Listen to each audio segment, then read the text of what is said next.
Welcome to my YouTube channel. आज मैं आपको क्लास सेकंड के लिए हिंदी का चैप्टर नंबर 5 पढ़ाऊंगी। तो सभी बच्चे अपनी बुक का पेज नंबर 27 यानी कि 27 खोलेंगे। तो पेज नंबर 27 पर पार्ट नंबर 5 है, जिसका नाम है दोस्त की मदद। क्या नाम है चैप्टर का? दोस्त की मदद। तो सभी बच्चे मेरे साथ पहले स्पेलिंग से पढ़ेंगे ताकि एग्ज़ाम के लिए आपकी स्पेलिंग की बहुत अच्छी सी तैयारी हो सके, आप लिखते वक्त कोई भी गलती ना करें। तो सभी मेरे साथ रिपीट करेंगे। दा में छोटे ओ की मात्रा 2, आधा सा ता दोस्त। का में बड़ी ई की मात्रा की, मा आधा द मदद, दोस्त की मदद। तो स्टोरी को पढ़कर सुनाने से पहले, इस कहानी को पढ़कर सुनाने से पहले इस कहानी को किसने लिखा है उसका नाम भी जान लेते हैं। तो ये कहानी लिखी है A.K. रामानुज ने। किसने लिखी है? A.K. रामानुज ने। कहानी इस तरह है। किसी तालाब में एक कछुआ रहता था, यानी कि एक तालाब था और उसमें एक कछुआ रहता था। तालाब के पास मांद में रहने वाली एक लोमड़ी से उसकी दोस्ती हो गई। अब कछुए की दोस्ती किससे हो गई? तालाब के पास एक मांद यानी कि गुफा बनी हुई थी और उस गुफा में एक लोमड़ी रहती थी और उस लोमड़ी से उस कछुए की दोस्ती हो गई। एक दिन वह तालाब के किनारे आपस में गपशप यानी कि बातचीत कर रहे थे दोनों कि वहाँ एक तेंदुआ आया। दोनों अपने अपने घर की और जान बचाकर भागे। दोनों कहाँ भागे? अपने अपने घर की ओर जान बचाकर भागे, क्योंकि अचानक से वहाँ पर एक तेंदुआ आ गया था। लोमड़ी तो सरपट दौड़कर अपनी मांद में पहुँच गई, क्योंकि वे फुर्तीली थी। जल्दी से दौड़कर वे अपनी गुफा में चली गई। पर कछुआ अपनी धीमी चाल के कारण तालाब तक नहीं पहुँच सका और तेंदुआ एक छलांग में उस तक पहुंच गया। अब बच्चों, कछुआ तो बहुत धीरे धीरे चलता है, तो वो अपने धीरे धीरे चलने की वजह से तालाब तक ना पहुंच पाया और तेंदुए की स्पीड तो बहुत तेज होती है, तो तेंदुआ फुर्ती के साथ छलांग लगाकर कछुए तक पहुंच गया। कछुए को कहीं छुपने का मौका ना मिला कि वो कहाँ छुपे। तेंदुए ने कछुए को मुंह में पकड़ा और खाने के लिए एक पेड़ के नीचे ले गया, लेकिन दांतों और नाखूनों का पूरा जोर लगाने पर भी कछुए के सख्त खोल पर खरोच तक नहीं आई। अब देखो, तेंदुए ने क्या किया कि कछुए को पकड़ लिया अपने मुंह में और उसे खाने के लिए एक पेड़ के नीचे ले गया। पर जो कछुए का खोल होता है वो बहुत ज़्यादा मजबूत होता है। तेंदुए ने बहुत ताकत लगाई, मगर उसके जो खोल था उस पर एक भी खरोच नहीं आ पाई। लोमड़ी अपनी मान से ये सब होता हुआ देख रही थी। उसने कछुए को बचाने की तरकीब सोची। तरकीब यानी कि आइडिया सोचा। उसने मान से झांककर बाहर देखा और भोलेपन के साथ बोली, तेंदुए जी, कछुए के खोल को तोड़ने का मैं आसान तरीका बताती हूँ। अब देखो, जो लोमड़ी थी अपने दोस्त की जान बचाना चाहती थी, तो जान बचाने के लिए उसने क्या सोचा कि एक तरकीब सोची। उसने क्या कहा तेंदुए से कि ये खोल जो है ये आपसे नहीं टूट रहा, मैं इसे तोड़ने का एक आसान तरीका बताती हूँ। इसे पानी में फेंक दो, थोड़ी देर में पानी से इसका खोल नरम हो जाएगा, चाहो तो आजमा कर देख लो। तेंदुए ने कहा, ठीक है, मैं अभी देख लेता हूँ। ये कहकर उसने कछुए को पानी में फेंक दिया। तो फिर बस क्या हुआ? कछुआ तो पानी में चला गया और कछुए की इस तरह से लोमड़ी ने चालाकी से जान बचा ली, यानी कि लोमड़ी ने अपने दोस्त की मदद की। अब बच्चों, इस चैप्टर के हैं क्वेश्चन आंसर, तो मैं आपको अभी पढ़कर सुना देती हूँ। पहला क्वेश्चन क्या है? पहला प्रश्न है, लोमड़ी ने कछुए को बचाने का क्या उपाय सोचा, यानी कि क्या आइडिया सोचा लोमड़ी ने कछुए को बचाने का। तो आंसर में आप क्या लिखोगे कि देखो, यहाँ पर मैंने सभी आंसर लिखे हुए हैं, तो आप लिखना कि लोमड़ी ने कछुए को बचाने की तरकीब सोची। उसने तेंदुए से कहा कि वे कछुए को पानी में फेंक दे ताकि उसका खोल नरम हो जाए। अगला प्रश्न है, तेंदुए ने क्या मूर्खता की, यानी कि तेंदुए ने क्या गलती की। तो आप आंसर में क्या लिखोगे? तेंदुए ने ये मूर्खता की कि वह लोमड़ी की बातों में आ गया और उसने कछुए को पानी में फेंक दिया। तो सभी बच्चे इसे अपनी कॉपी में ज़रूर लिखेंगे। अब बच्चों तीसरा प्रश्न है, तेंदुए ने इस मूर्खता से कछुए को क्या फ़ायदा हुआ? तेंदुए की इस मूर्खता से यानी कि तेंदुए ने जो गलती की थी उस गलती से कछुए को क्या फ़ायदा हुआ था? तो आप लिखोगे कि तेंदुए के द्वारा कछुए को पानी में फेंक दिए जाने की मूर्खता के कारण कछुए की जान बच गई। क्या लिखोगे कि तेंदुए के द्वारा कछुए को पानी में फेंक दिए जाने की मूर्खता के कारण कछुए की जान बच गई। अब बच्चों आगे है गपशप। जब तेंदुआ आया तब कछुआ और लोमड़ी आपस में गपशप यानी कि बातचीत कर रहे थे।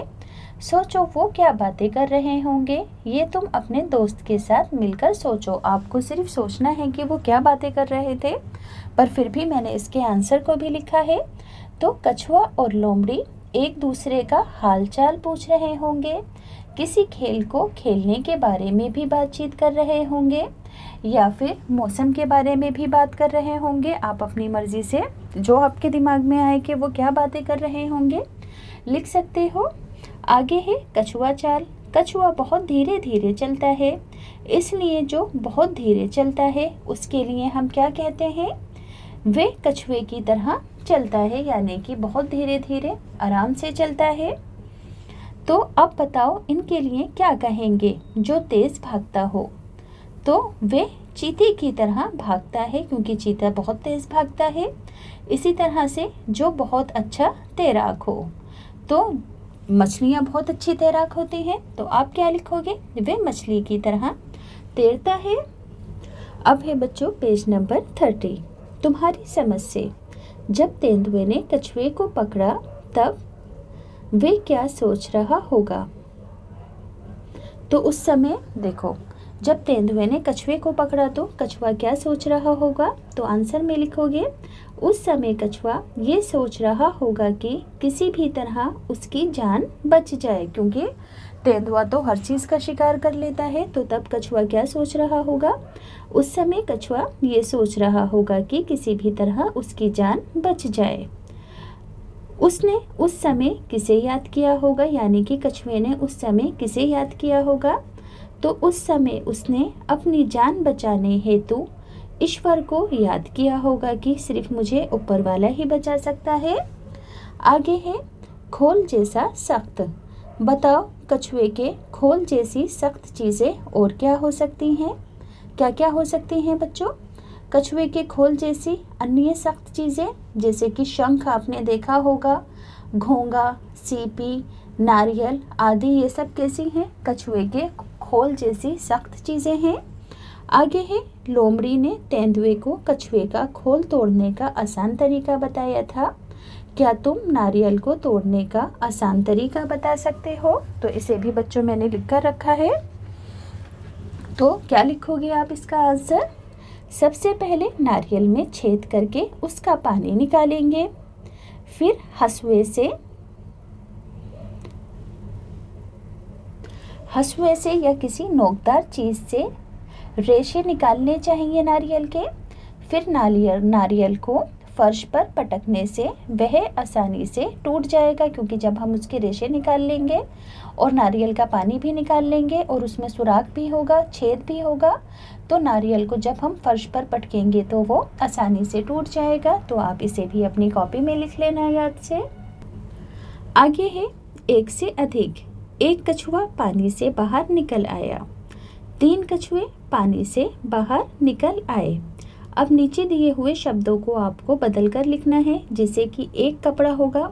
अगर हम 3 बोलेंगे तो 3 कपड़ा तो नहीं कहेंगे, क्या बोलेंगे? 3 कपड़े।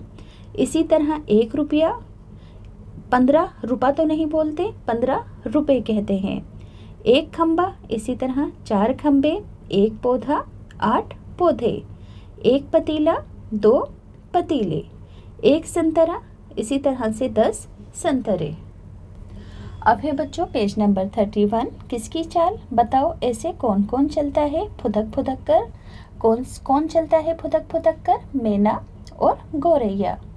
चौकड़ी भरकर यानी कि लंबी लंबी छलांगे लगाकर कौन चलता है? घोड़ा और हिरन। छलांग लगाकर कौन चलता है? उछल उछल कर बिल्ली और कुत्ते छलांगे लगाते हैं। रेंग रेंग कर सांप और जोंक चलती है। तो इसे भी आप अपनी कॉपी में ध्यान से लिख लेंगे। मुलायम और नर्म। लोमड़ी ने तेंदुए को बताया था कि पानी में फेंकने से कछुए का जो खोल है वो मुलायम हो जाएगा। नीचे लिखी चीज़ों में से कौन कौन सी चीज़ें पानी में फेंकने से मुलायम हो जाएंगी?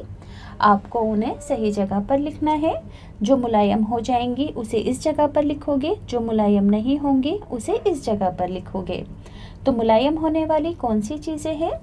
पानी में जब आप इन्हें फेंकोगे तो कागज़ पानी में फेंकने पर मुलायम होगा, रोटी भी, बिस्किट भी, पत्ता भी, मोम भी, रुई भी और पापड़ भी। और जो मुलायम नहीं होंगे पानी में फेंकने पर, तो लकड़ी, गिलास और प्लेट ये पानी में फेंकने पर मुलायम नहीं होंगे। अब बच्चों एक कहानी और है। यहाँ पर इस कहानी का चित्र भी बना हुआ है, मैं पढ़कर सुनाती हूँ कहानी को।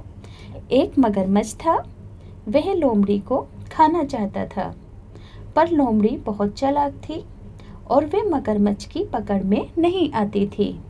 मगरमच्छ ने एक बार कछुए से मदद मांगी। कछुए ने कहा, लोमड़ी हमेशा नदी पर पानी पीने आती है, क्यों ना तुम उसे वहीं पकड़ लो।